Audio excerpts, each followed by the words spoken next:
आज परीक्षित नगर भ्रमण करने के लिए गए हैं। परीक्षित क्या देखते हैं कि गौ पर एक अवधूत पादप प्रहार कर रहा है, लात मारते हुए गाय को ले जा रहा है। परीक्षित ने देखा, ओहो, जिन भगवान श्री कृष्ण ने गौओं को ब्रज में रह करके बिना कन्हैया पहने गौ चराई, आज वही श्री कृष्ण अपने गांव के लिए चले गए। गौ के प्रति ये व्यवहार, ओहो, लेकर के तलवार जैसे मारने के लिए चले, तुरंत वह व्यक्ति परीक्षित की शरण में आ गया। अच्छा, पहले अपने बुजुर्गों ने शिक्षा दी कि शरण में आए हुए को मारना नहीं। परीक्षित ने मन में विचार किया, ये मेरी शरण में आया है, इससे तो बाद में बात करूंगा, पर पहले उनसे पूछता हूं, हे मां, आपकी ये दशा किसने की? गौ तो कुछ बोली नहीं। वृषभदेव के सम्मुख हाथ जोड़ करके परीक्षित खड़े हो गए। हे वृषभदेव, आप कौन हो? आप अपना परिचय दो। आपकी यह दशा किसने की? तुम्हारे 3 पैर टूटे हुए, एक पैर में जैसे तैसे चल रहे हो।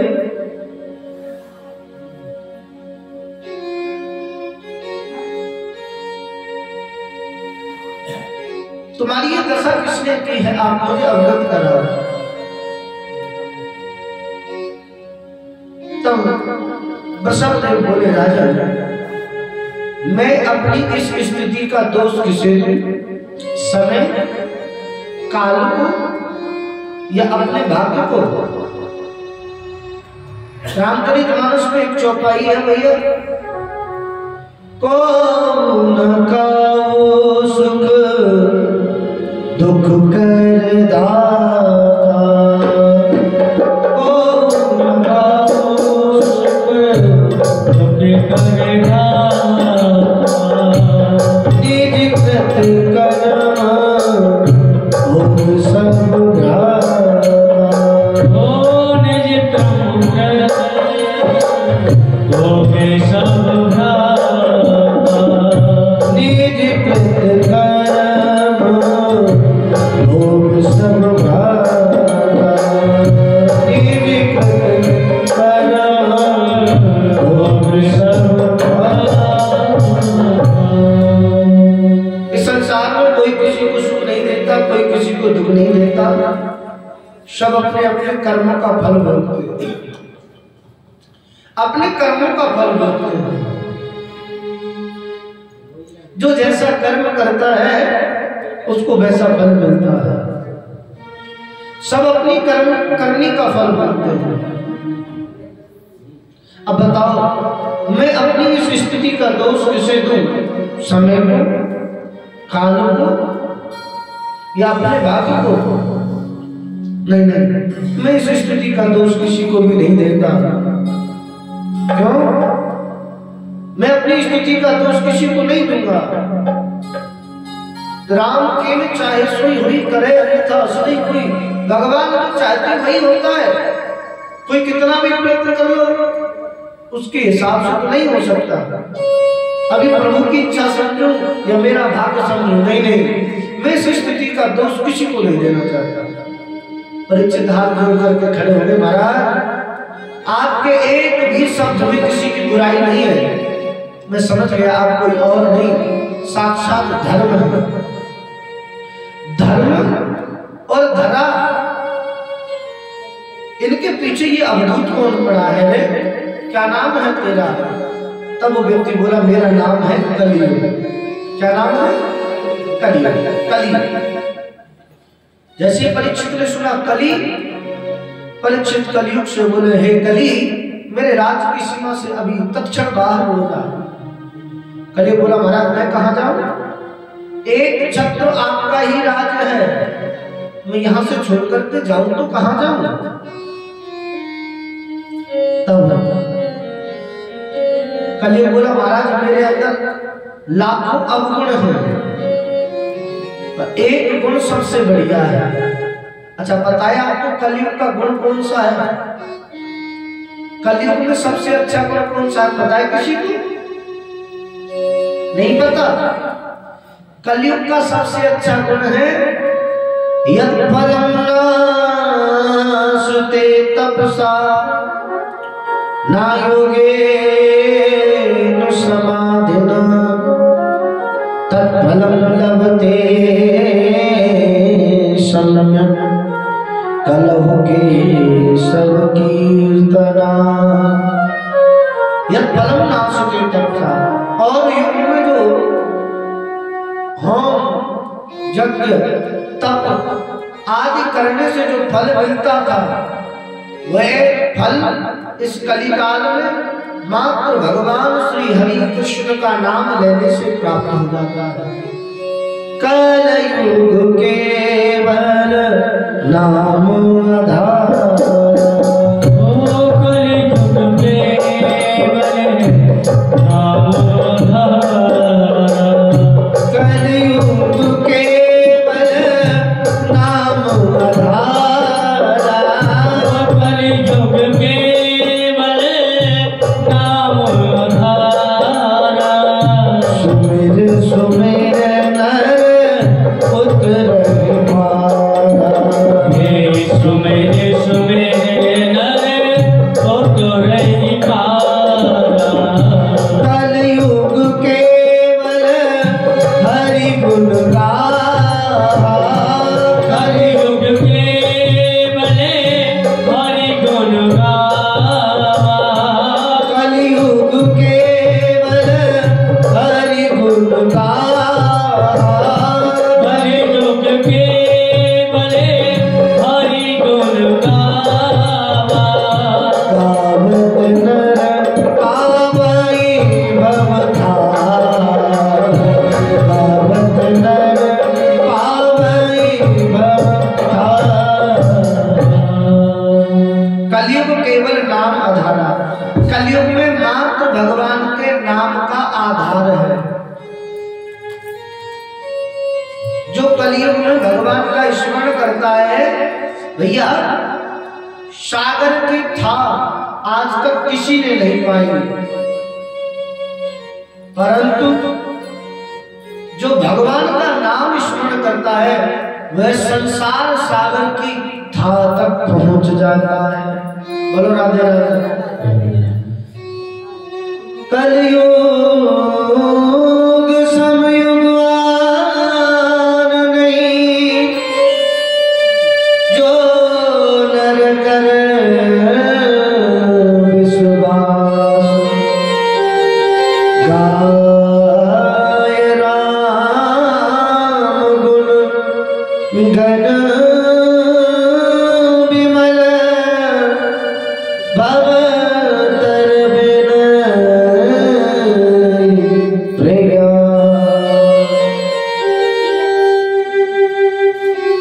कलयुग समयुग आन नहीं, जो न कर विश्वास। इस कलयुग के समान ऐसा कोई युग नहीं है जो भगवान का स्मरण करके पार न जा सकता होगा। अच्छा सुनो, सागर और संसार सागर दोनों में समता कितनी है?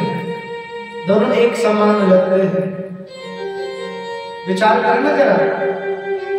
संसार सागर और जल वाला सागर दोनों एक जैसे ही हैं और सुख दोनों में कहीं नहीं है। विचार करो जरा। संसार सागर और समुद्र सागर दोनों में समता कितनी है? समुद्र का पानी कैसा है? कैसा पानी है? खारा। पर देखने में कितना अच्छा लगता है। समुद्र की लहरें आती हैं, तट की ओर जब समुद्र की लहरें आती हैं तो देखने में कितना अच्छा लगता है, परंतु उस जल को पिया जाए तो कैसा लगता है? खारा। ऐसे ही संसार सागर है।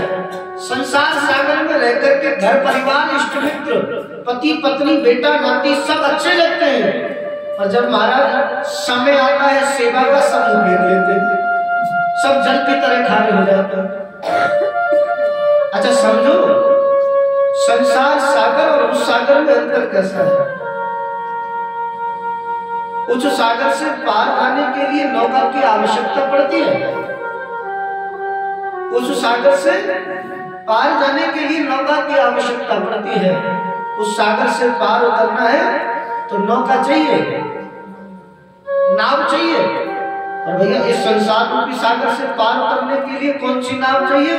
बोले स्मरण रूपी नाव चाहिए।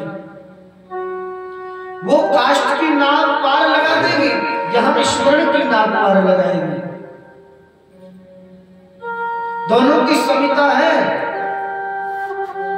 सागर में डूब जाओगे, सागर में डूबोगे, जल खाना है, पार उतर नहीं सकते, थाप पा नहीं सकते। सागर में डूब के तुम सोचो सागर की थाप पा लो, क्या कोई पा सकता है? जल कितना गहरा है, सागर की थाप आज तक तो किसी ने पाई नहीं कि जल कितना गहरा है। ऐसे ये संसार सागर है, इसकी भी थाप किसी ने नहीं पाई, कितना गहरा है। सामने वाले के मन में क्या चल रहा है कोई नहीं जानता। तुम्हारे मुख पर बड़ी अच्छी बातें करेगा और मुख फिरते ही महाराज बहुत मिलते हमें तुम्हारे जैसे। आने तो किसी दिन बता देंगे, समय आएगा। ये मुंह देखे बेटी के हैं सार। संसार सागर और समुद्र में बस एक अंतर है। भव सागर चहो पार जो भव सागर चहो पार जो भव सागर चहो पार जो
भगवान की कथा सब अवस्थाओं में मंगल करने वाली है। अच्छा ठाकुर जी का नाम क्या है? ठाकुर जी की कथा मंगल करण, ठाकुर जी का नाम मंगल और ठाकुर जी के भवन भी मंगल है। ठाकुर जी के भवन कैसे हैं? कैसे हैं भवन? मंगल भवन आमंगल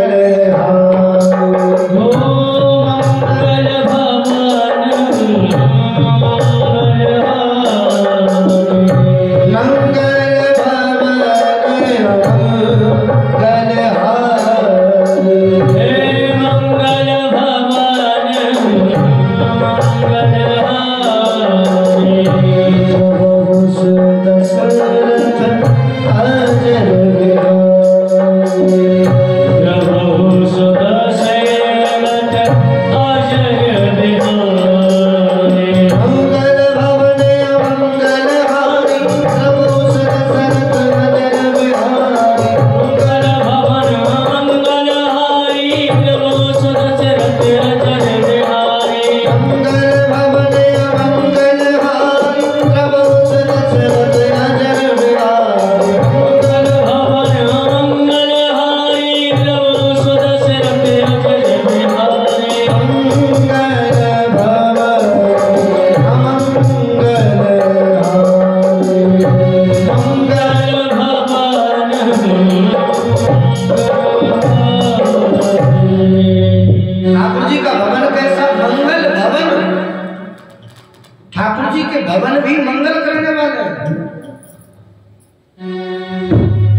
ठाकुर जी हर प्रकार से मंगल करने वाले हैं। और ऐसे मंगलमय परमात्मा की हम आप सब लोग कथा सुनने के लिए पधारे। कलयुग कहता है महाराज मेरे अंदर लाखों अवगुण हैं, पर एक गुण बड़ा अच्छा है। वह कौन सा? बोले कलयुग में कुछ नहीं करना, मात्र भगवान का स्मरण करना है। क्या करना है? स्मरण करना। भाव को भगवान सहु, नाम जपत मंगल दिस दसहु। भाव से जपो, को भाव से जपो, जैसे चाहे वैसे जपो। भगवान का नाम दसों दिशाओं में मंगल करने वाला है। बोलो राधे राधे। खाते पीते रोते जलते बैठते उठते गाते जैसे चाहो भगवान का नाम लो। भगवान का नाम हर प्रकार से मंगल करने वाला है। कैसे? चाकू को तरबूज पे गिरो तो भी तरबूज कटने वाला है। चाकू को तरबूज पे गिरो तो भी तरबूज कटने वाला है, या तरबूज को चाकू पे गिरो तो भी तरबूज कटने वाला है।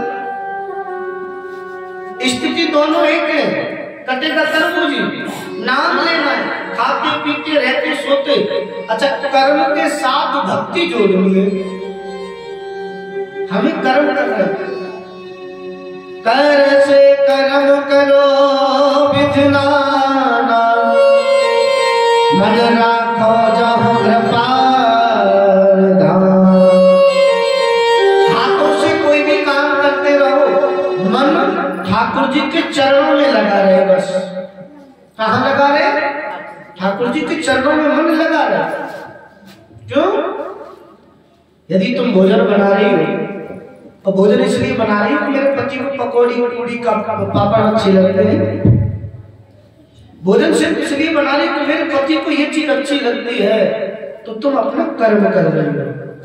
और भोजन इसलिए बना रही हो कि मुझे पहले ठाकुर जी का भोग लगाना है, फिर मेरे पति को भोजन कराना है, तो फिर भक्ति कर्म के साथ भक्ति जुड़ जाएगी। क्यों? क्योंकि तुम कर्म कर रहे हो। पति को भोजन कराना हमारा कर्म है, धर्म है। और धर्म के साथ जैसे ही भक्ति जुड़ गई तो पहले मुझे ठाकुर जी का भोग लगाना है। और भैया हमारे ब्रज में तो कहते हैं घर के खीर खा में देव का बलवान, है ना? हमारे यहाँ की एक कहावत प्रसिद्ध है, घर के खीर खाए देव का। क्योंकि भगवान तो भावग्राही जनार्दन, भगवान तो भावना के भूखे हैं। ठाकुर जी के अर्पित कोई भी वस्तु कर दो, ठाकुर जी उसे स्वीकार कर लेते। आज महाराज कलयुग कहता है महाराज मेरे अंदर एक गुण अच्छा है। अच्छा, गुण को देख करके परीक्षित रीझ गए। बोले चलो बताओ क्या चाहिए। परीक्षित कहता है सुनो, तुम्हारा गुण अच्छा है, मैं तुम्हें 4 स्थान देता हूं। कितने स्थान? कलयुग 4 स्थानों पे रहता है। ध्यान से सुनना, कहीं ऐसा तो नहीं तुम्हारे आसपास भी कलयुग बैठा हो। कलयुग के 4 स्थान हैं। धूतम पानम स्त्रिया सूनम यत्रा धर्म चतुर्विध। धूतम पानम स्त्रिया सूनम, सबसे पहला स्थान है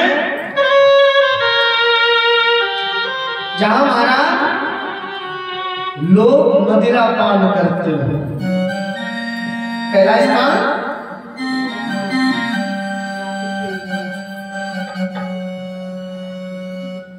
दूसरा स्थान जहां जीवों पर हिंसा होती है।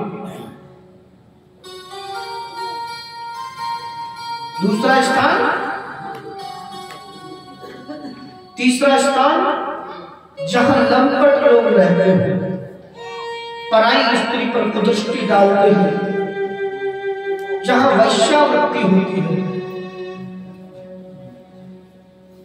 और चौथा स्थान जहां जुआ होता है। कौन सा स्थान? पहला स्थान कौन सा? कौन सा? जहां आज की स्थिति तो ये है महाराज, पार्टी की शुरुआत ढक्कन खोलने से होती है।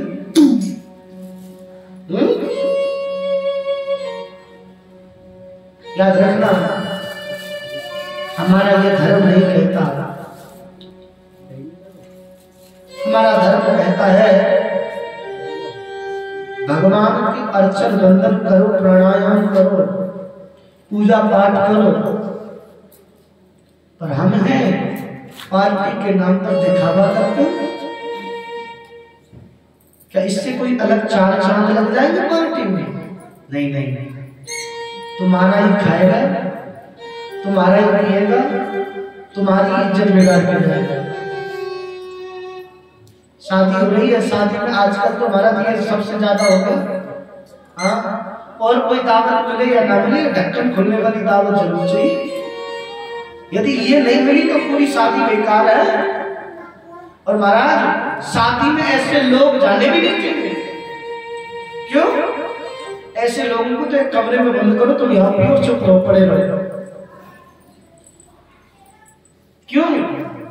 क्योंकि ऐसे लोग जाएंगे शादी में, बारात में, विवाह में जाएंगे, पिएंगे और पीने के बाद वहां किसी से लड़ाई झगड़ा करेंगे।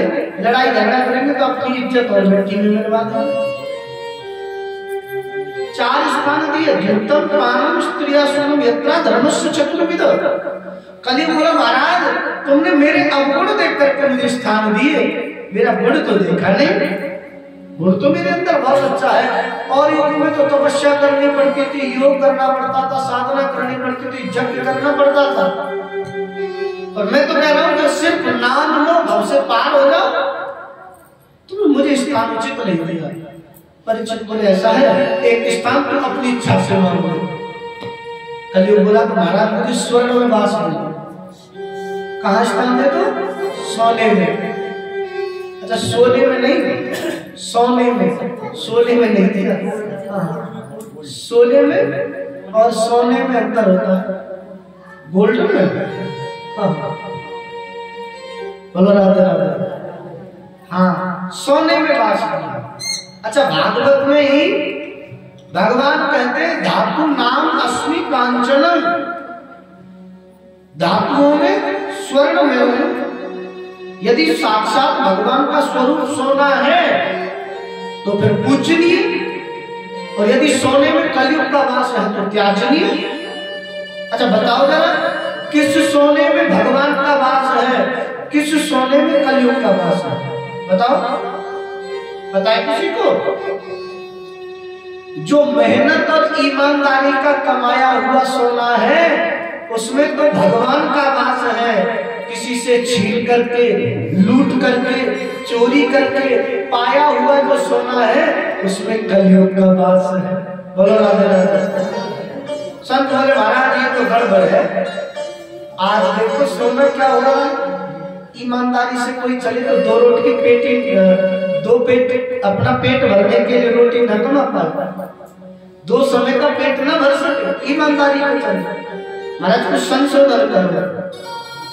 तब संतों ने कहा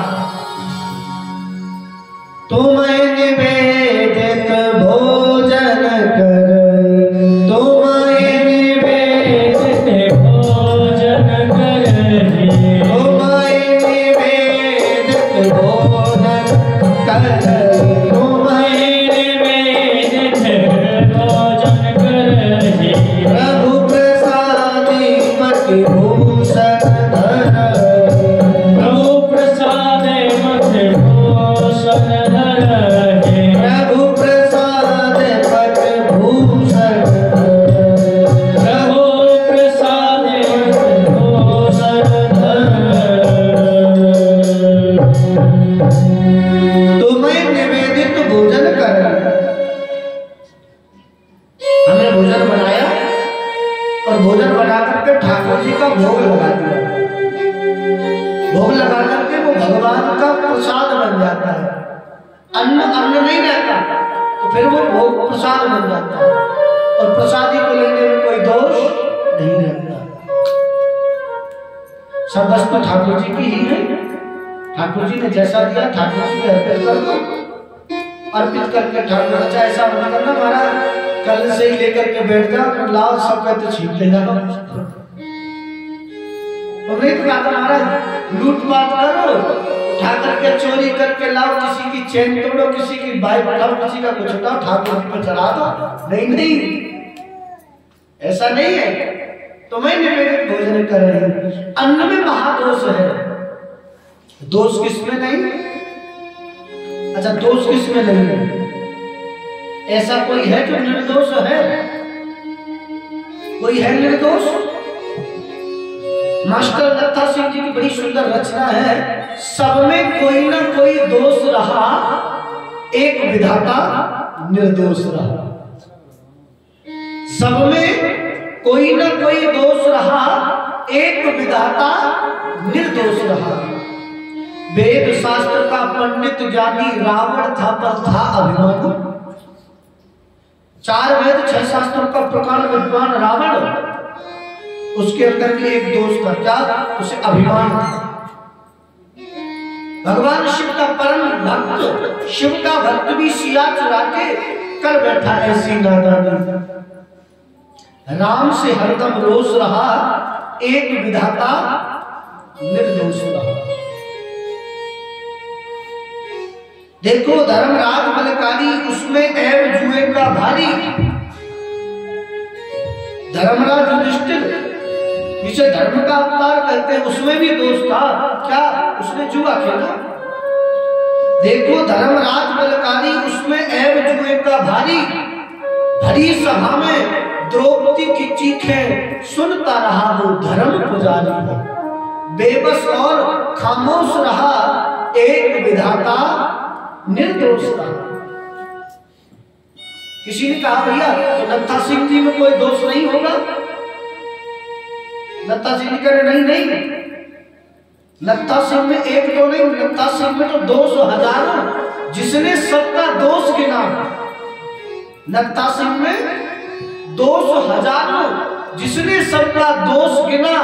अब वही कहां निर्दोष रहा, एक विधाता निर्दोष रहा। दोष किसमें नहीं है? सब में दोष है, दोष सब में है। परंतु यदि हमने कुछ वस्तु बनाई है और वही वस्तु अन्न का भोजन बना करके भगवान का भोग लगा करके पाओ तो अलग आनंद आएगा, और बिना भोग लगा करके पा करके देखना चकाचक नींद आएगी। हाँ, ठाकुर जी की प्रसादी को ग्रहण करने में कोई दोष नहीं है। अच्छा सुनो, अभी वास्तविकता तो यह है, हम पे मंदिर जाना दर्शन करना नहीं आता। अच्छा मंदिर कौन कौन जाता है? हाथ खड़े करो जरा। मंदिर कौन कौन आते हैं? प्रतिदिन मंदिर कौन कौन जाता है? दो ही लोग। धन्य भैया, वो हमारे हो धन्य। ऐसी कौन सी कमाई कर रहे हो तुम? ऐसी कौन सी फैक्ट्री चल रही है? अरे महाराज धन्य प्यारे है रोटी रामा। ठाकुर जी का नाम लेने का समय नहीं, मंदिर जाने का समय नहीं। इतने बिजी क्यों हो भाई? गलत बात है, गलत बात है। यदि मंदिर पास में है, दर्शन करने के लिए कम से कम एक समय तो जाना चाहिए।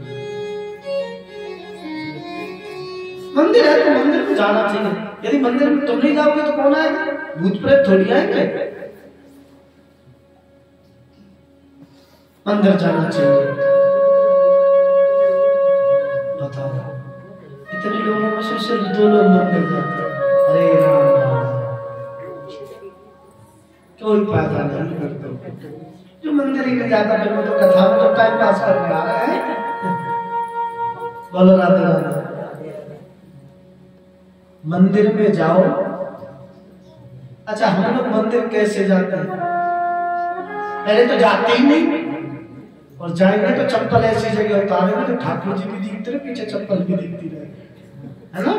कोई लेकर के ना चला जाए।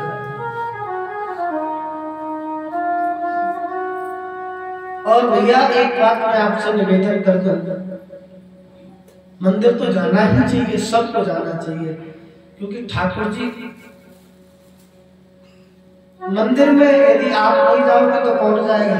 ठाकुर जी बेचारा अकेला पुजारी की जिम्मे थोड़ी है। ठाकुर जी के दर्शन करने के लिए सबको जाना चाहिए, और ठाकुर जी के सन्मुख एकदम सन्मुख खड़े होकर के कभी दर्शन नहीं करना चाहिए। ठाकुर जी के दर्शन कैसे करने चाहिए? यदि आप जुगल जोड़ी सरकार के उपासक हैं तो ठाकुर जी की ओर से प्रणाम करना चाहिए। किधर से करना चाहिए? ठाकुर जी की ओर से। अच्छा, मंदिर जाने के बाद कहां पर कितनी परिक्रमा लगानी, ये भी प्रावधान है।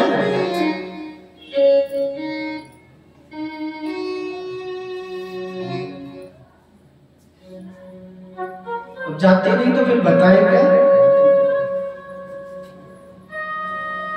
ठाकुर जी के दर्शन करने का प्रावधान भी नहीं पता होगा किसी को। ठाकुर जी के दर्शन करने के लिए जाए ना, सबसे पहले ठाकुर जी के चरणों के दर्शन करें। ठाकुर जी के चरणों से दर्शन करने के बाद बड़ी सुंदर चरणों की छवि जब हृदय में आए तब भगवान के कटी के दर्शन करें। फिर भगवान के उदर के, वक्षस्थल के, भुजाओं के, कपोलों के, अधरों के, फिर हाथ में लगी हुई बांसुरी के, तब ठाकुर जी से नेत्र मिलाना चाहिए। तब ठाकुर जी के नेत्र से नेत्र मिलाने चाहिए। हम तो महाराज सीधे उठेंगे मंदिर में और जाकर के जय श्याम प्यारे कष्ट हरो हमारे लोग। नहीं, ऐसे नहीं। ठाकुर जी से आंखें मिलाने का तरीका ये नहीं है। अच्छा, कौन कौन चाहता है ठाकुर जी से आंखें मिलाना? सब चाहते हैं? प्रभाव से गाएंगे हम आप सब लोग मिलकर के, बाकी बिहारी तेरे नाल में अस्सा लालैया। इसकी सुन लगा रखी ठाकुर जी ने किया सबने। ओ बाके बिहारी तेरे नाल में अस्सा लालैया किया। बाके बिहारी तेरे नाल में अस्सा लालैया किया। बाके बिहारी तेरे नाल में अस्सा लालैया किया। बाके बिहारी तेरे नाल में अस्सा लालैया किया। लालैया किया, लालैया किया, लालैया किया से लालैया किया। लालैया किया, लालैया किया, लालैया किया से लालैया किया। बाके बिहारी तेरे नाल में अस्सा लालैया किया। बाके बिहारी तेरे नाल में अस्सा लालैया किया।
अखियाँ जय हो हरि हरि हरि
माखन मिश्री नाल में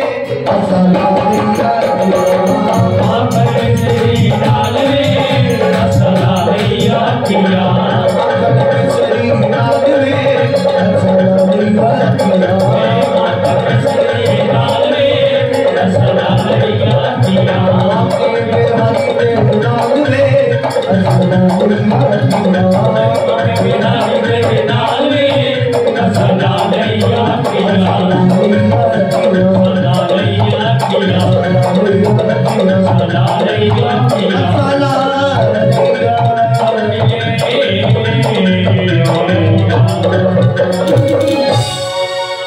वृंदावन बिहारी लाल की और भोगे बिहारी स्नान में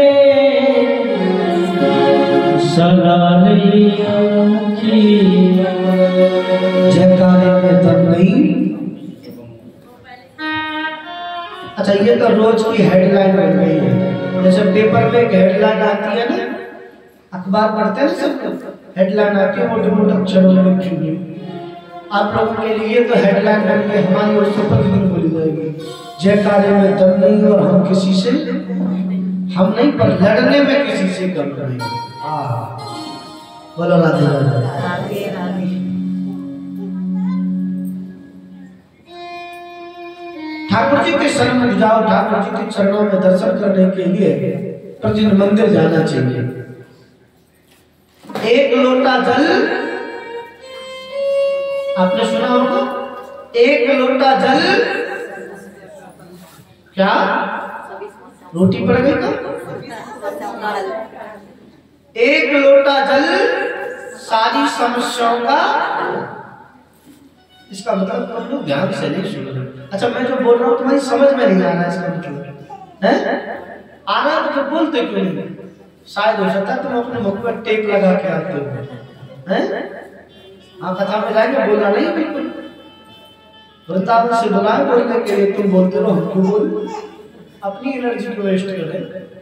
वृंदावन से बुलाए इसलिए, इसीलिए तो है। आप बोलते हो नहीं नहीं नहीं, सब बोलना चाहिए। एक लोटा जल सारी समस्याओं का। अच्छा बताओ, मन में भरा है छल, कैसे निकलेगा हल? मन में तो छल भरा हुआ है, क्या हल निकलेगा? नहीं नहीं नहीं, कभी नहीं निकलेगा। मन में छल भरा है तो समस्या का हल नहीं होगा। भावग्राही जनार्दन भगवान भाव से प्रसन्न हो जाते हैं। जिसे कोई स्वीकार नहीं करता उसे भगवान शिव स्वीकार कर लेते हैं। क्षणे रुष्टा खनि तुष्टा, रुष्टा तुष्टा क्षणे क्षणे। भगवान शिव पल भर में प्रसन्न हो जाते हैं, पल भर में रूठ जाते हैं। पर भैया इसका मतलब यह नहीं है कि भगवान शिव का जल चढ़ा दिया सारी समस्याओं का हल हो गया, नहीं।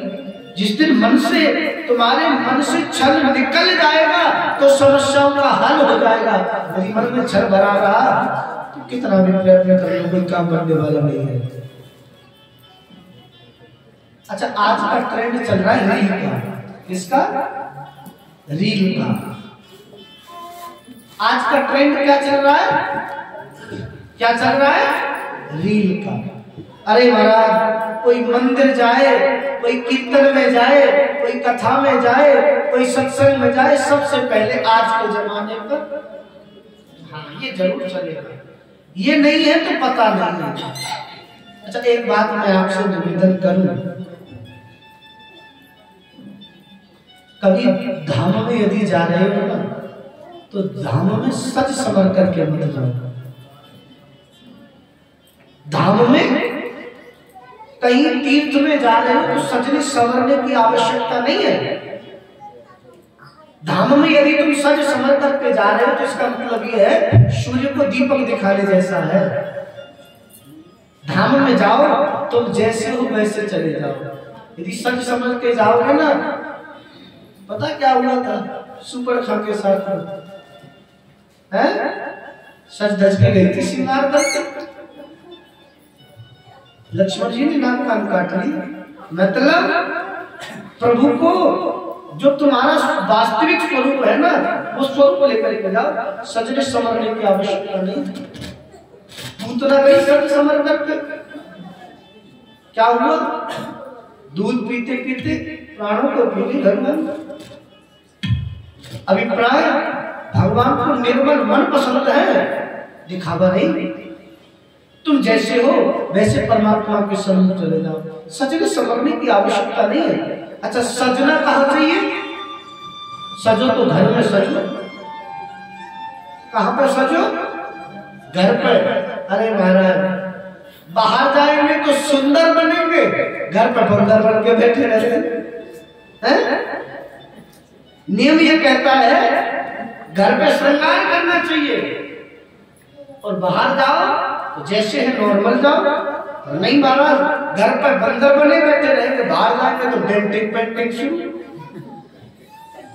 नहीं, घर है, घर में संभरो, अपने श्रृंगार करो, घर से बाहर जाओ तो जो है वास्तविक जाओ। एक बात मैं हर कथा में प्राय कर कहता हूं, मेरे भाई बहन, कहीं किसी तीर्थ में जाओ, तीर्थ में जाकर के एक दूसरे की भेड़ चाल के पीछे नहीं पड़ना चाहिए। तीर्थाटन करने के लिए जा रहे हो, ठाकुर जी के दर्शन करने चाहिए, धाम की महिमा का ध्यान रखना चाहिए। आज की स्थिति क्या है?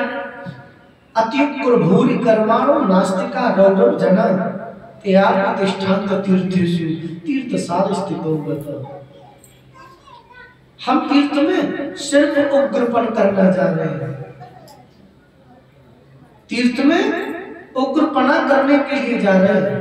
अच्छा विचार करो, हमारे घर में यदि कोई पॉलिथीन ला करके डाल दे तो क्या करते हैं? उसे उठा करके डस्टबिन में डालते हैं कि नहीं डालते? घर में जरा सी भी गंदगी हो जाती है उसे साफ करते हैं कि नहीं करते? अच्छा धाम में जा रहे, जो खा रहे हैं वही फेंक रहे हैं, प्रसाद लिया धोना भी वही फेंक लिया, कुछ खाने के लिए वो भी वही फेंक खाया और फेंक दिया। क्यों?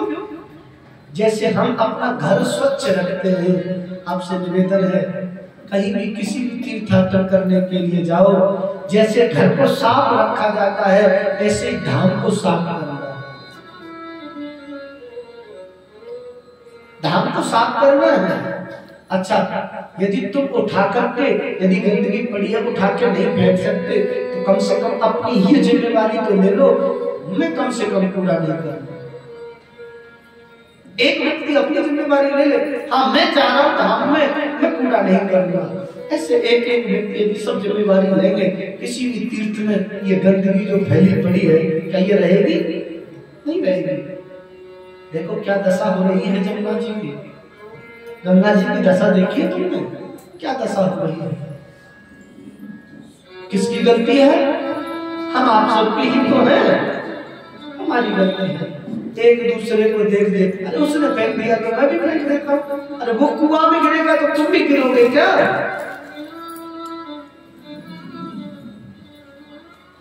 यदि वो कुआं में गिर रहा है तो हम कुआं में नहीं गिरेंगे, वो सफाई नहीं कर रहा है तो हम सफाई नहीं कर रहे हैं, ये गलत बात है। अच्छा मैं आपसे एक निवेदन करूं, हर कथा में मैं एक बात कहता हूं मेरे भाई बहन, चित्र सुंदर हो ना हो कोई फर्क नहीं पड़ता। बोलो राधे राधे। मैं हर कथा में एक निवेदन करता हूं, चित्र सुंदर हो ना हो कोई फर्क नहीं पड़ता। क्यों? चित्र आज बिगड़ गया कल संवर जाएगा। चित्र सुंदर हो ना हो कोई फर्क नहीं पड़ता, परंतु जिसका चरित्र बिगड़ गया जीवन भर सुधरने वाला नहीं है। मैं आपसे निवेदन करूं, चित्र बने ना बने चरित्र बना करके रखो। जिसका चरित्र है ना समाज में उसकी पूजा होती है, और जिसका चरित्र बिगड़ गया ना समाज उसे जीने नहीं देती। मेरी भाई बहन आपसे बार बार प्रार्थना यही है, कोई कितना भी कहे कितना भी कहे, चित्र बिगड़ जाए कोई फर्क नहीं पड़ता, चरित्र बना करके रखो। आज की स्थिति को देखते हुए तो ऐसा लगता है चरित्र के नाम पर महाराज दाग लगे पड़े हैं।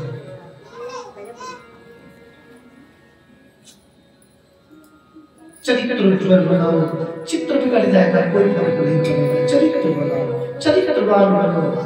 आज की स्थिति देख लो, सोशल वर्किंग का जमाना है, सब रिश्ते दूषित कर रखे हैं, और हमारे परिवार वाले, हमारे रिश्तेदार, हमारी बहन बेटियों के साथ ये व्यवहार, ये बहुत बड़ा प्रॉपगेंडा है। ऐसी मत समझना, ये बहुत बड़ी साजिश है।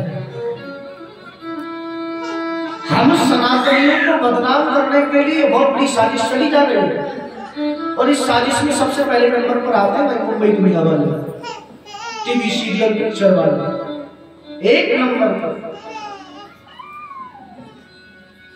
नाटकों में देखा होगा तुमने, नाटक देखते कौन कौन देखते हैं नाटक? हाथ खड़े कर हाँ बताओ जरा, बताओ जल्दी बताओ, कौन कौन देखते हैं नाटक? तो महाराज पति देव बेचारा भूखा बैठा है, सुनो आधा घंटे मत बोलना, 3 एपिसोड आएंगे उसके बाद है ना। नाटक के चक्कर में ऐसे पड़े हुए, नाटक नहीं है ये, गृहस्थी को बर्बाद कर रहे हैं। मेरी मैया मेरी बहनों, समय रहते सुधर जाओ, ये नाटक नहीं है, ये साजिश है। तुम जिस नाटक को देख करके अपने गृहस्थी को चलाना चाहते हो, नाटक देखने में अच्छा लगता है, यथार्थ जीवन में नाटक नहीं है। नाटक का एक मतलब होता है नाटक, नाटक जो जीवन में अटक गया उसका नाटक कभी पूरा नहीं होता। नाटक अटकना नहीं है। क्या हमारे साथ यही है? क्या हमारी बहन बेटियां ऐसा ही करती है? देखो नाटकों में क्या है, सीधी सी साजिश है। सास और ननद मिलकर के बहू के खिलाफ साजिश कर रही है, किसी भी नाटक को उठा के देख लो, सास ननद बहू के खिलाफ साजिश करती है। सास साजिश नहीं करती होगी तो बहू ननद जो है बहू से झगड़ा करने वाली मिलेगी, नहीं करती, यही तो है नाटक। अच्छा ऐसा भी है नाटक में, मैंने तो 2-3 नाटक ऐसे देखे थे महाराज,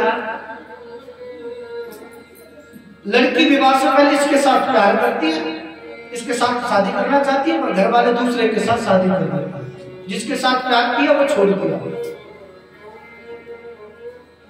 दूसरे के साथ शादी हुई।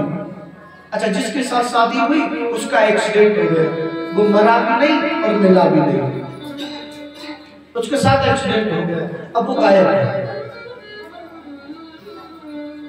अब वो तीसरे के साथ दोबारा शादी करा दी या रिलेशन में आ गया। क्या है ये? क्या चीज है ये? हमारे यहाँ एक पति एक व्रत नेमा, हमारे सनातन वैदिक पद्धति में पुरातन में बचपन में विवाह हो जाता, तो यदि पति स्वर्गवास हो जाता तो हमारी बहनें हमारी माताएं विधवा रह करके उसी के नाम से अपने जीवन को यापन कर देती। आज की स्थिति देख लो, प्रेम किसी के साथ, विवाह किसी के साथ, एक्सीडेंट हो गया, वो चला गया तीसरे के साथ, ये क्या चूहड़पन है? ये हमारे सिर्फ सनातन वैदिक में। अच्छा किसी की मां ने दूध पिलाया हो, किसी और धर्म के पीछे बना के दिखाओ,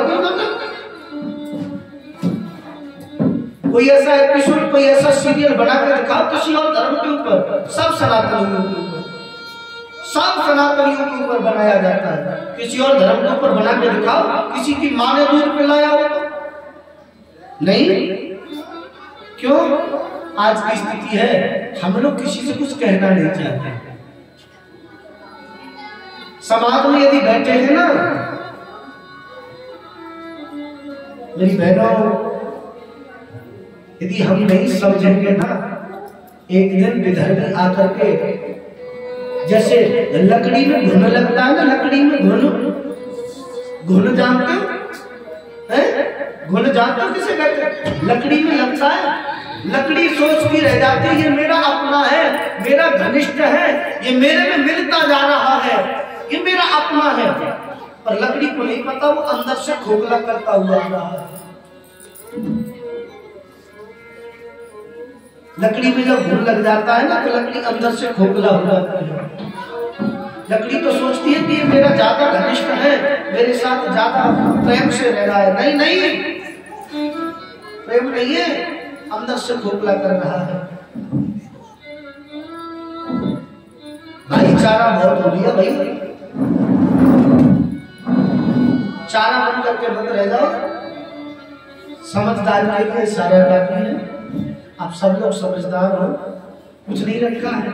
हमारी बेटियों के दिमाग में एक थॉट सबसे पहले घुस जाता है, ये नाटक देख के मुझे शादी तो करनी नहीं, मैं शादी नहीं करूंगी। क्यों?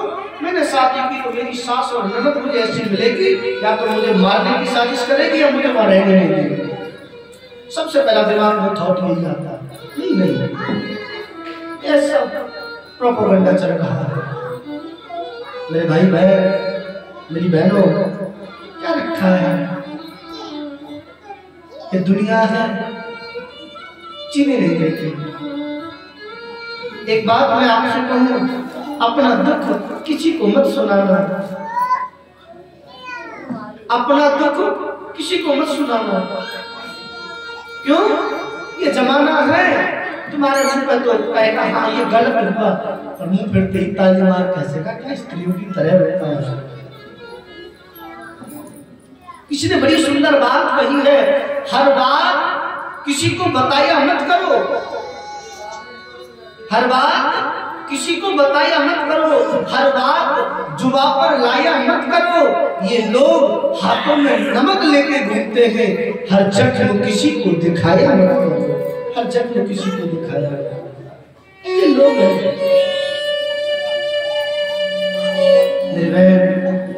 आपसे निवेदन यही है, समय रहते अपने बच्चों को उचित शिक्षा दो। हमारी तो जैसे है कट गई और कट जाएगी, और यदि हम अपने बच्चों को शिक्षा नहीं देंगे ना, हमारे बच्चे ऐसे ही विधर्मियों के शिकार होते हैं। हमारे बहन बेटियों को शिकार ऐसे ही बनाया जाएगा यदि हम शिक्षा नहीं देंगे।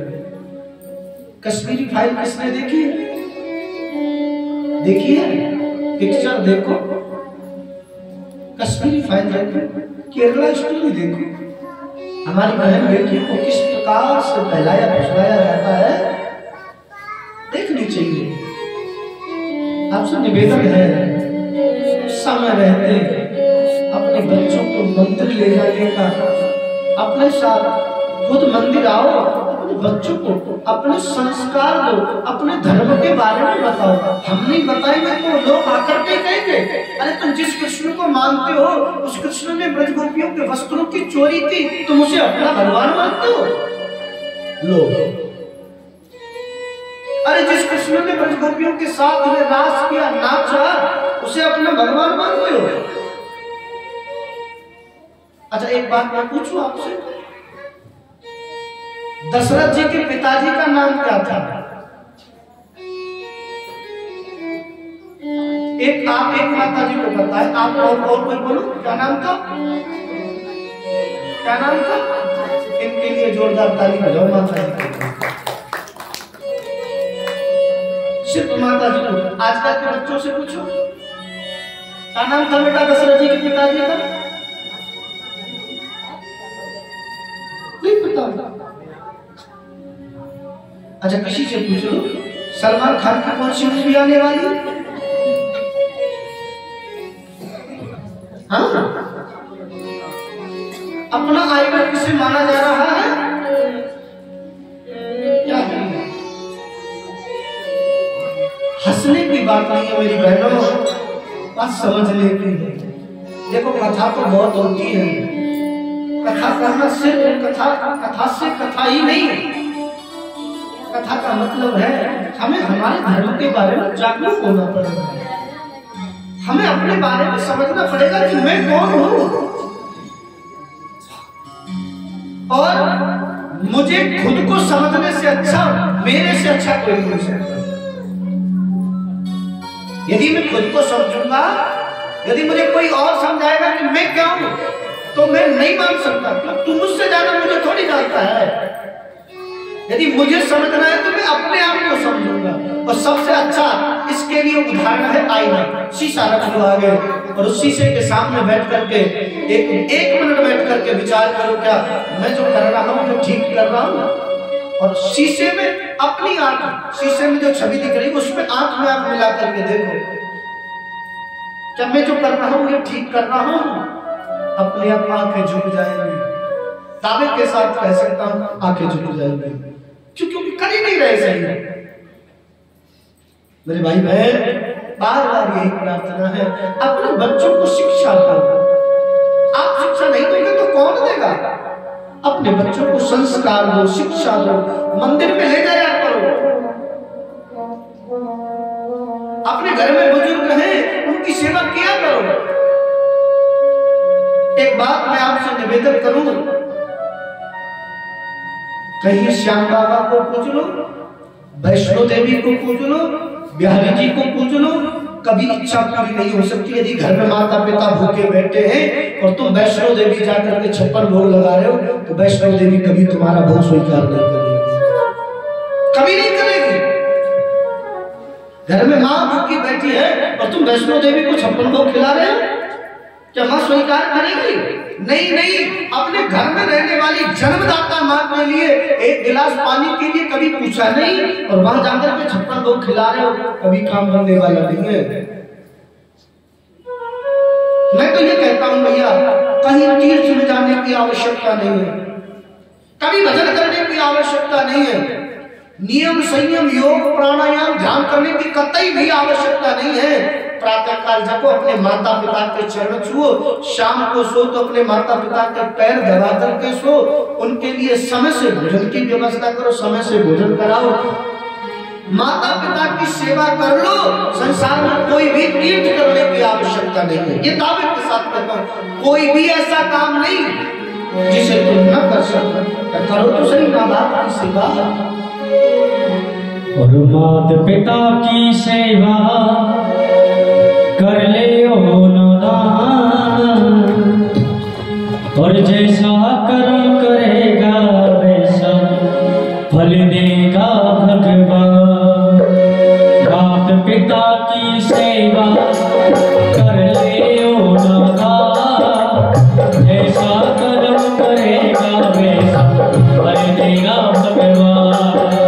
जैसा कर्म करेगा देगा भगवान, जैसा कर्म करेगा वैसा फल देगा भगवान।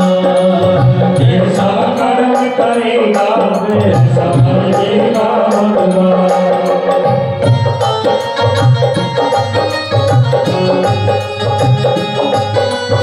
कन्हैया लाल की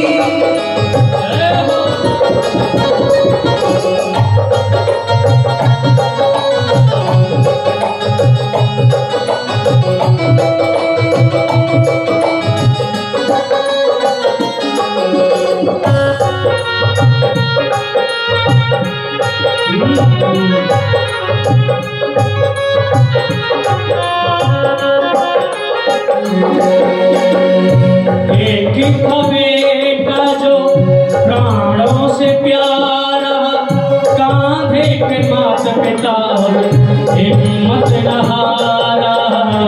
एक बेटा जो प्राणों से प्यारा, कांधे पे माता पिता हिम्मत न हारा। वे धरे कांधे पर, वे धरे कांधे पर तुम सारा हिंदुस्तान। जैसा कर्म करेगा वैसा फल देगा भगवान। माता पिता की सेवा कर ले ओ भगवान, जैसा कर्म करेगा वैसा फल देगा भगवान।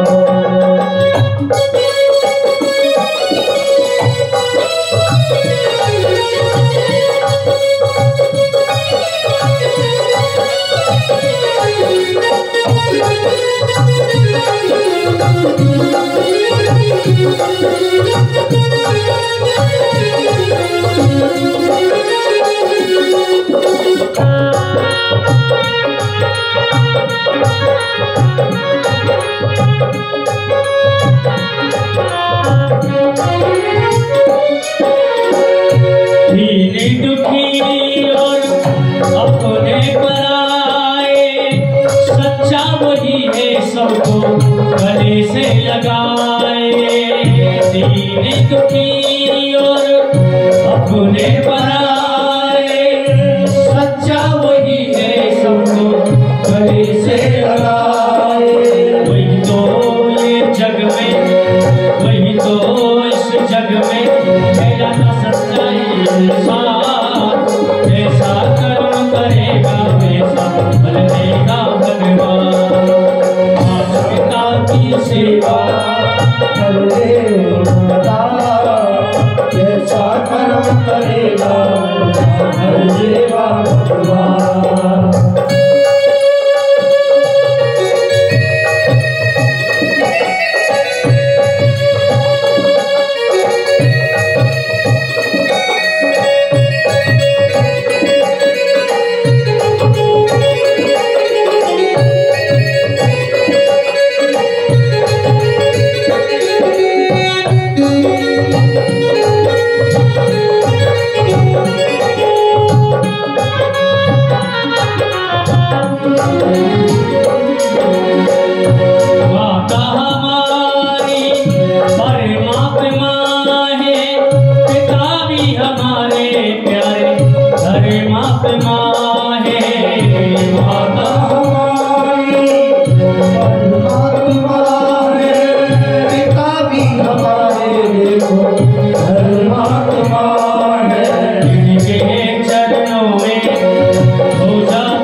करेगा करले माता जैसा कर्म करेगा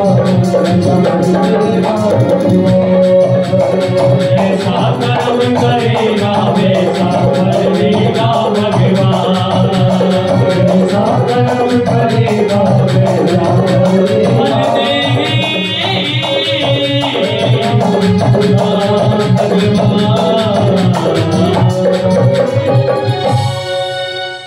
सतगुरुदेव भगवान की अपने माता पिता की माता पिता की सेवा कर ले ओ माता जैसा कर्म करेगा वैसा फल देगा भगवान जैसा कर्म करोगे उसी के अनुरूप फल मिलेगा। बोलो राधे राधे जोर से बोलना पड़ेगा। क्या बात है तुम लोग आपस में बातें बहुत ज्यादा करते हो हैं बहुत ज्यादा बातें करते हो आप लोग। अच्छा बातें करने के लिए आए हो या बातें सुनने के लिए? करने के लिए सुनने के लिए आए तो बातों पर ध्यान दो फिर अपनी बातों को क्यों कर रहे हो? अच्छा किसी ने कहा है जहां चार माताएं बैठ जाएं आहा एक जगह बैठ करके चुप रह जाएं ऐसा होता है।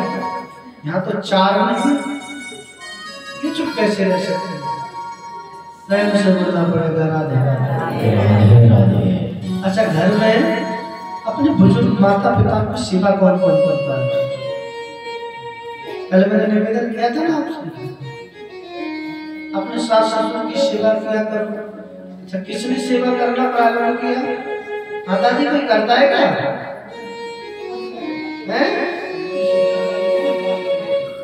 अच्छा ये बताओ हाँ कल हमने एक निवेदन किया था अपने सास ससुर के माता पिता का पति के पैर छूने किस किसने छूने? हंसने की बात नहीं है फिर क्या फायदा कथा सुनने में? फिर तो हम भी घड़ी की और 5 बजे हम भी अपने उठ के चल देंगे फिर क्या बताना? बात हंसी की नहीं समझने वाली बात। देखो आपको लॉजिक भी दिया शास्त्रों का था तो बताई शास्त्रीय कथन को दिया लॉजिक भी दिया क्यों करना चाहिए। देखो 2 तरीके हैं सांसारिक और आध्यात्मिक। आध्यात्म से समझ में आ रहा हो तो आध्यात्म से समझो आध्यात्म समझ में नहीं आया तो लॉजिक चल रहे तो आज की भाषा में। अच्छा किसी ने कहा महाराज हम क्यों करें हम तो प्रैक्टिकल पे भरोसा करते हैं है ना करते हैं। किसी ने कहा महाराज हम तो प्रैक्टिकल पे भरोसा करते हैं। आप लोग भी प्रैक्टिकल पे भरोसा करते होंगे हैं? अच्छा कौन कौन प्रैक्टिकल पे भरोसा करता है? प्रत्यक्ष सामने जो है कौन कौन भरोसा करता? हाथ खड़े करो जरा। कोई प्रैक्टिकल पे भरोसा नहीं करता सबका भरोसा एक ही है। अच्छा ये बताओ कौन कौन मानता परमात्मा है? कौन कौन मानता हाथ दिखाओ जरा। सब मानता परमात्मा है। अच्छा देखा किस किसने ये बताओ। भगवान को किसने देखा है? देखा है किसी ने भगवान को? नहीं देखा। अरे राम मंदिर में दर्शन करने नहीं जाते इसका मतलब है? अच्छा भगवान को दिखाए आज हम हैं? भगवान को दिखाए किस किस को भगवान को देखना है बताओ कौन कौन देखना चाहते हैं? सब देखना चाहते हैं। अच्छा भगवान मैं थोड़ा ने ज्यादा पढ़ा लिखा हूं तो समझ लेना भगवान में अक्षर कितने हैं? भ ग व आ कितने अक्षर हो गए? कितने? 5। अच्छा अब देखना भगवान दिखा रहा हूं भगवान अलग नहीं है भगवान महसूस करने की वस्तु है। समझो भाषे भूमि पृथ्वी। पृथ्वी किसने नहीं देखी? किसने महसूस नहीं किया पृथ्वी को? किसने नहीं देखी? पृथ्वी देखी है? किसने नहीं देखी? सबने देखी है। घासे भूमि पृथ्वी, घासे गगन, आकाश किसने नहीं देखा? आसे अग्नि किसने नहीं देखी?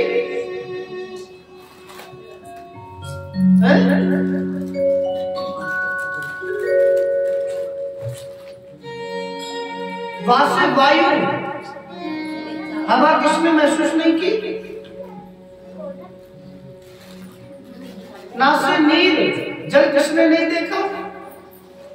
भासे भूमि, गासे गगन, बासे वायु, आसे अग्नि, नासे नीर, किसने नहीं देखा? सबने देखा है। भूमि, आकाश, वायु, अग्नि और जल सबने देखा है। तो भगवान पृथक नहीं होता है। बोलो राधे राधे। हाँ, यही तो भगवान है। भगवान कोई अलग नहीं है, भगवान यही है। ऐसे समझो जरा, हरि व्यापक सर्वत्र समाना, भगवान हर जगह है। भगवान हर जगह है कि नहीं? है कि नहीं? हम आप सब में भी भगवान है। अच्छा, कौन कौन मानता है हम आप में भगवान है? सब में भगवान है। तो फिर दूसरे को गाली क्यों देते हो, पड़ोसी को? हाँ,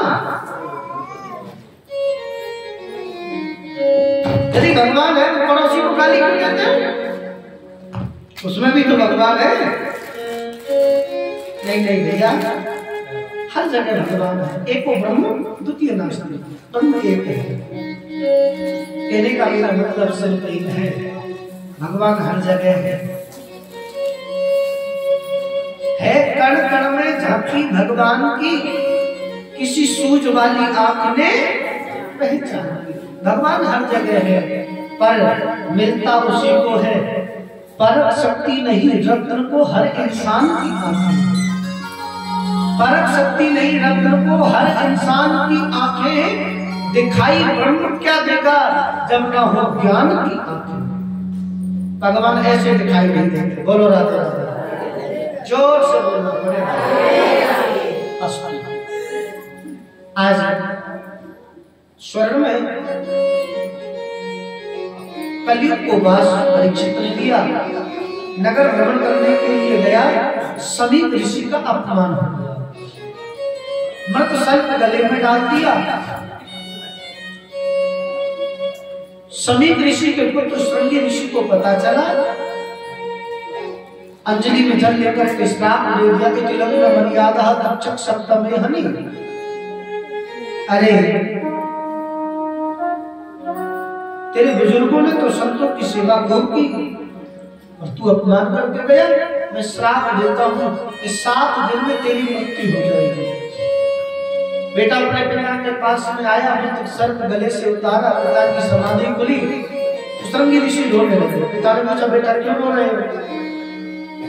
तब शिष्यों ने बताया, ऐसे यहाँ परीक्षित आया और श्रृंगी ने उन्हें श्राप दे दिया।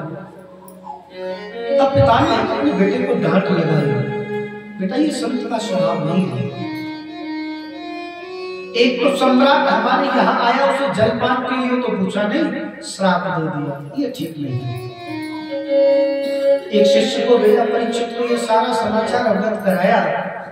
परीक्षित ने जैसे ही सुना, 7 दिन में मेरी मृत्यु होने वाली है, अपने पुत्र जन्मेजय को राज्य देकर के वन के लिए चल दिया। कहाँ चल दिया? वन के लिए। आज महाराज वन में आया, अनेकों संतों ने जब देखा कि परीक्षित आए हैं, परीक्षित से मिलने के लिए अनेकों संत एकत्रित हो गए। परीक्षित ने सब संतों के समीप में खड़े होकर के प्रार्थना की, महाराज जल्दी मरने वाले को क्या करना चाहिए? सब संत एकदम मौन हो गए। परीक्षित को लगा मेरे प्रश्न का उत्तर किसी के पास में नहीं है। उसी क्षण, किस क्षण, जैसे परीक्षित ने समस्त संतों से प्रार्थना की कि जल्दी मरने वाले को क्या करना चाहिए, संत मौन हुए। उसी क्षण अपने भक्त की श्रद्धा को देखते हुए परमात्मा स्वयं व्यास नंदन बन करके पधारे। बोलो सुखदेव भगवान की जय हो। तत्राद भवत भगवान व्यास पुत्रो यदक्षयागामतनोऽनुभिक्ष अलिख्यलिम्बो निजलाभतुष्टो रतस्य बालेरवधूतभेष। स्वयं श्री हरि ही व्यास नंदन बन करके पधारे। समस्त संतों ने साष्टांग दंडवत प्रणाम किया। परीक्षित ने देखा कि देखने में छोटे हैं, इतनी बड़ी बड़ी आयु के संत प्रणाम कर रहे हैं। समय नष्ट नहीं किया। परीक्षित ने भी साष्टांग दंडवत किया, प्रणाम करके एक आसन लगाया। आसन पर सुखदेव भगवान को विराजमान करके पूजन करके हाथ जोड़ करके खड़ा हो गया। सुखदेव भगवान बोले, परीक्षित कहो क्या बात है? आज परीक्षित प्रश्न कर रहा है। प्रभु अत प्रक्षामि समसिद्ध्यं योगिनां परमं गुरु पुरुषस्य यत् कार्यं म्रियमाणस्य सर्वथा। महाराज, इस संसार में जो आया है उसे जाना है। आपके श्री चरणों में एक निवेदन है। अत्पक्षामि समसिद्ध्यं योगी नाम परमं गुरु। हे योगियों में अग्रगण्य, आपके श्री चरणों में एक निवेदन है। जल्दी मरने वाले को क्या करना चाहिए?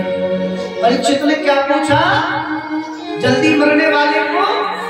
अच्छा, परीक्षित ने ये नहीं पूछा मुझे 7 दिन में मरने का श्राप मिला है, मैं क्या करूं? परीक्षित ने पूछा जल्दी मरने वाले को क्या करना चाहिए? और यदि हम जाते किसी ब्राह्मण के पास तो क्या कहते हैं? महाराज ये बताओ, मेरे लड़के की शादी होगी कि नहीं होगी? पड़ोसी जाए भाड़ में, मेरे लड़के का विवाह होगा नहीं। परीक्षित ने अपने लिए नहीं, जन कल्याण के लिए जब प्रश्न किया, सुखदेव भगवान गदगद हो गए। परीक्षित बरियाने सुते कृष्ण क्रतुलोक हितो नृप आत्मवित संपतः पुंसा श्रोतव्यादिसूयापर। राजन, तुमने अपने लिए ये प्रश्न नहीं किया है, जन कल्याण के लिए ये प्रश्न किया है। और जन कल्याण के लिए प्रश्न किया है, इसलिए मैं तुमसे बड़ा प्रसन्न हूं। तो सुनो, जल्दी मरने वाले को क्या करना चाहिए? तस्माद भारत सर्वात्मा भगवान ईश्वरो हरि श्रोतव्य कीर्तितव्यश्च स्मरेतव्यश्च ताभयम्। जल्दी मरने वाले को क्या करना चाहिए? 3 काम करने चाहिए। कितने काम? कौन कौन से बताए किसी को? पहला काम है श्रोतव्य, सुनने की आदत डालनी चाहिए। क्या करना चाहिए? आजकल कोई सुनना पसंद करेगा? तू हमें ज्ञान दे रहा है, तू हमें सिखा रहा है, हमारे दूध के दौरे थोड़ी है, तू हमें शिक्षा दे रहा है। जल्दी मरने वाले को सबसे पहला काम करना है श्रोतव्य, सुनने की आदत डालनी है। क्या सुने? कीर्ति तव्यश्च, कीर्ति सुनो। और जब कीर्ति सुनोगे तो क्या होगा? छिच्चता भयम, मृत्यु के भय से मुक्ति मिल जाएगी। बोलो राधे राधे, जोर से बोलना पड़ेगा। 2 बातन को भूल मत, जो चाहे कल्याण, नारायण एक मौत को दूजे श्री भगवान। जिस संसार में हम आए हैं, संसार को बनाने वाला कोई है, और हम आए हैं हमें संसार से जाना है। ये 2 बात याद रखना। जल्दी मरने वाले के लिए विशेष बात, जो मृत्यु के भय से मुक्ति पाना चाहता है, उसके लिए 4 बात विशेष बताई। कितनी बात विशेष? कौन कौन सी बताए किसी को? सुनो, 4 बात जो मृत्यु के भय से मुक्ति पाना चाहता है उसके लिए 4 बात विशेष है। कौन कौन सी? जितासनो जित श्वासो जित संगो जितेन्द्रिय स्थूले भगवते रूपे मनः संधारयति। मृत्यु पर विजय पाने वाले व्यक्ति को क्या करना चाहिए? सबसे पहला काम करना चाहिए जितासनो। क्या करना चाहिए?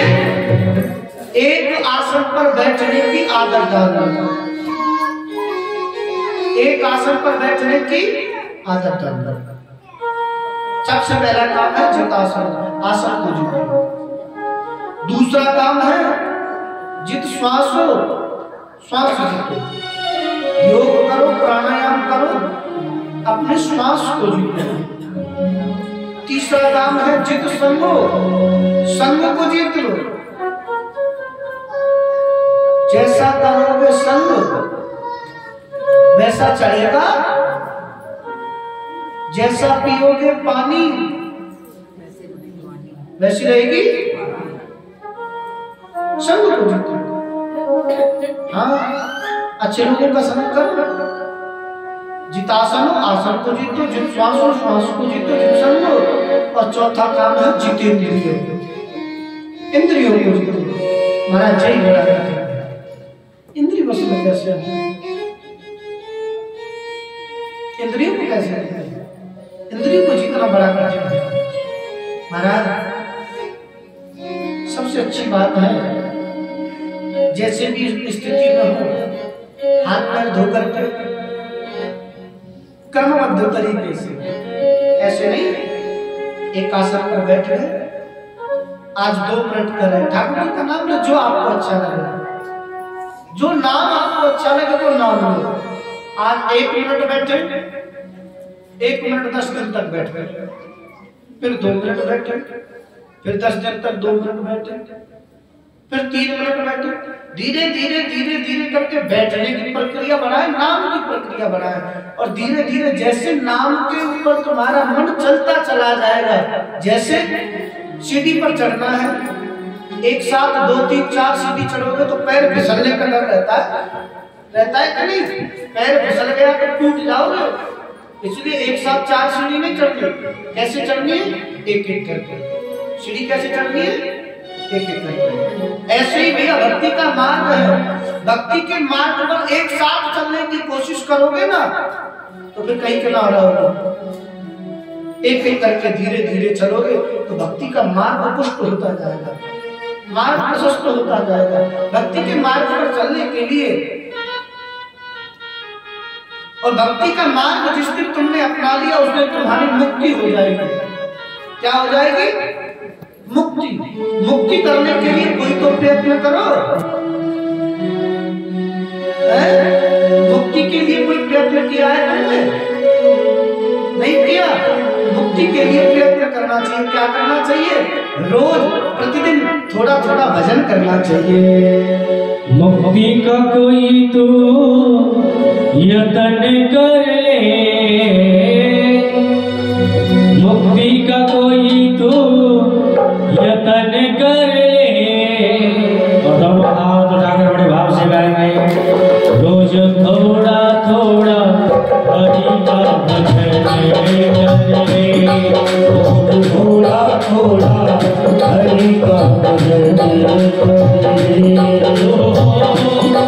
मुक्ति का कोई तू यतन कर ले,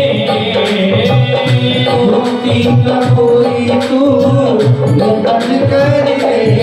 रोज थोड़ा थोड़ा हरि का भजन कर ले, रोज थोड़ा थोड़ा हरि का भजन कर ले, रोज थोड़ा थोड़ा हरि का भजन कर ले, रोज थोड़ा थोड़ा हरि का भजन कर ले। आदि की सेवा करते हुए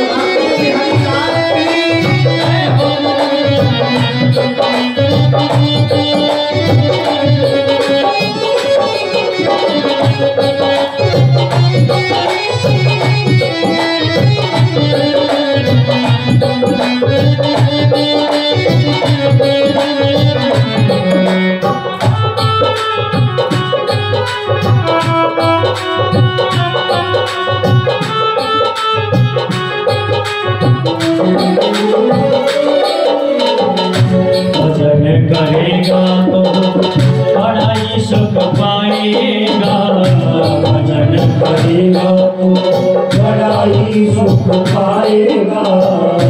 भक्ति से आत्मा का मेरे धुल जाएगा। भक्ति से आत्मा का मेरे धुल जाएगा। तो आत्मा के साथ तो मनन कर ले। आत्मा के साथ तो मनन कर ले। रोज थोड़ा थोड़ा हरि का भजन करे। रोज थोड़ा थोड़ा हरि का भजन करे। थोड़ा थोड़ा हरि का भजन करे। रोज थोड़ा थोड़ा हरि का भजन करे।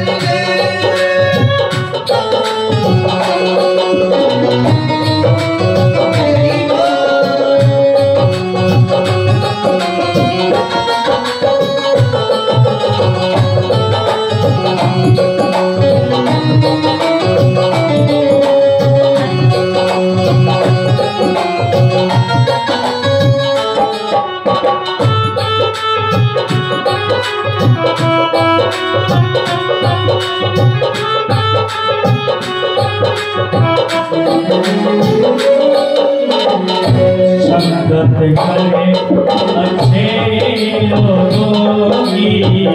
संगत करे अच्छे लोगों की। दवा में जाएंगे सभी लोगों की। दवा में जाएंगे सभी लोगों की। आत्मा के साथ तो मनन करे। आत्मा के साथ तो मनन कर ले। थोड़ा थोड़ा हरि का भजन करे। रोज थोड़ा थोड़ा हरि का भजन करे। रोज थोड़ा थोड़ा हरि का भजन करे। थोड़ा थोड़ा हरि का भजन करे। प्रभु का भजन करने में दोनों हाथ सागर बड़े भाव से कहेंगे क्या? गोविंद बोलो हरि गोपाल बोलो। गोविंद बोलो हरि गोपाल बोलो। गोविंद बोलो हरि गोपाल बोलो।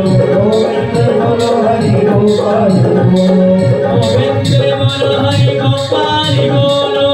गोविंद बोलो हरि गोपाल बोलो। गोविंद बोलो हरि गोपाल बोलो। गोविंद बोलो हरि गोपाल बोलो। मेरा भान बड़े हरि गोविंद बोलो। मेरा भान बड़े हरि गोविंद बोलो। मेरा भान बड़े हरि गोविंद बोलो। मेरा भान बड़े हरि गोविंद बोलो। बोल गोविंद भगवान की। भक्त वत्सल भगवान की। मुक्ति का कोई तू यतन कर ले। रोज थोड़ा थोड़ा हरि का भजन कर ले। मुक्ति का कोई तू यतन कर ले। अच्छा, मुक्ति का यतन करना क्या है? मुक्ति का क्या यत्न करना है? भगवान का थोड़ा थोड़ा